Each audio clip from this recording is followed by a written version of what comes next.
This is the Bull Factor with Bull O'Reilly. Loots-fest, what is this new trend? We have a blogger named Dave in the studio to give us a brief history of this fascinating holiday. Hi, Bull. Thanks for having me. It really is a very brief history.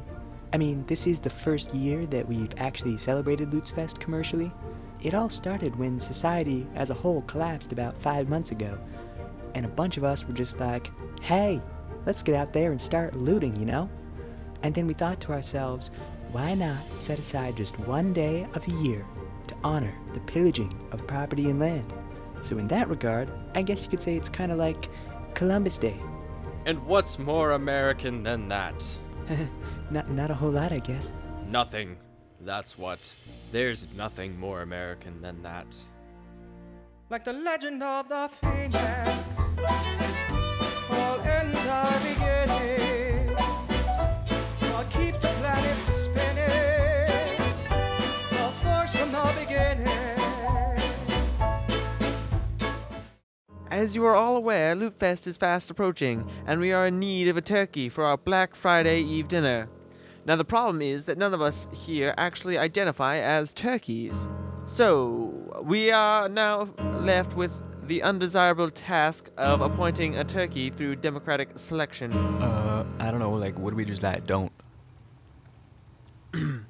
As I said, we must appoint a feathered comrade to serve as turkey dinner.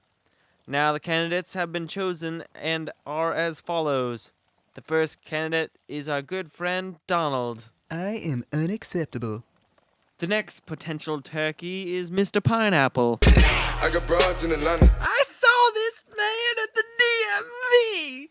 What do you have to say for yourself, Mr. Pineapple? Or should I say, Mr. Smith? Seconds after these accusations had been hurled in the direction of the now disheveled Mr. Pineapple, Franklin and company arrived at the doorstep of the Schmalthouse Courthouse. And so I told the guy, you should go to more funerals. Also, it should be mentioned that Pastor Merriweather had become quite the comedian at this point. Oh man, jokes between friends. Such good friends. If it was my birthday and wishes did anything, I would wish that we never part ways. I hope we all stay together. Together forever. Without any distance between any of us. Because of how close we've become over the last 5 months. So, what's going on here? Is that a turkey? Because I'm not saying that it is a turkey, but some people, a lot of people, might think it looks like a turkey. Again, I'm not saying that I think he's a turkey, although if I did say that, you have to admit it'd be a pretty understandable thing to say because he does look like a turkey. He certainly appears to have feathers. Like a swan. Potentially a turkey. Or a pillow. Good call, Professor. Now, feathered thing. What is your name? My friends call me Franklin. Franklin the Frog. I'm not a turkey. I'll be the judge of that. I hereby laminate Franklin the Frog to be the designated turkey for the Loots-fest dinner. I just want to say that what we're doing here is fantastic.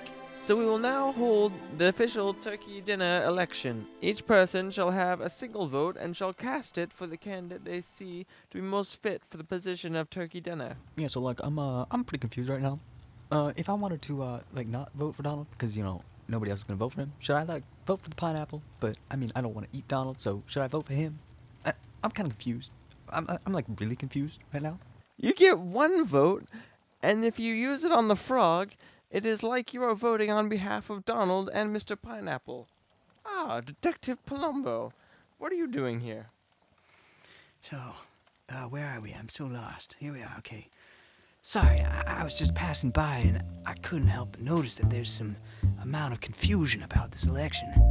And I just had a little question. It's nothing really. See, what I don't understand is how a vote for him, if a vote for Franklin is a vote for Donald, then it must also be a vote for Mr. Pineapple. But no one wants to vote for Mr. Pineapple because of his alleged affiliation with the DMV, which, as you know, is quite a nefarious organization. If it exists. I'm not saying it exists. I didn't say that, Mr. Pineapple. I want to go on the record saying that I didn't say the DMV exists. It probably doesn't exist, and if it does, they're all really great people. Fantastic people. The best people. Hold on, just a minute. Sorry, it's just... Look, Donald. You're a turkey, okay? Everyone here knows it. But for some reason, we're leaving it up to a vote because of our strange affinity for democracy or mob rule or whatever it is that's going on here. And as for Franklin, I could be wrong here, but to me it just seems that Franklin here doesn't fit the description of a turkey nearly as well as he does that of a duck. A frog. Franklin is a frog. Franklin is of questionable heritage, and it is the heritage that we are here to decide. The court will adjourn for lunch, and when we return, the vote shall commence. Excuse me, someone, anyone, I'm in need of a doctor. See, my face is on fire. The doctor is in a cave, and I don't trust him. Oh, okay, well, thank you, fair maiden. And I'm in need of coffee. You can go across the street if you're looking for coffee. I'll be more than happy to help you find it. I hope you feel welcome. Make yourselves at home. And so it was that Thomas journeyed to a cave outside of town to see the doctor. James sought coffee across the street, and Franklin, well, it was hard to tell what Franklin was thinking. He was currently immersed in a rather high-stakes chess match, and all of his pieces were in motion.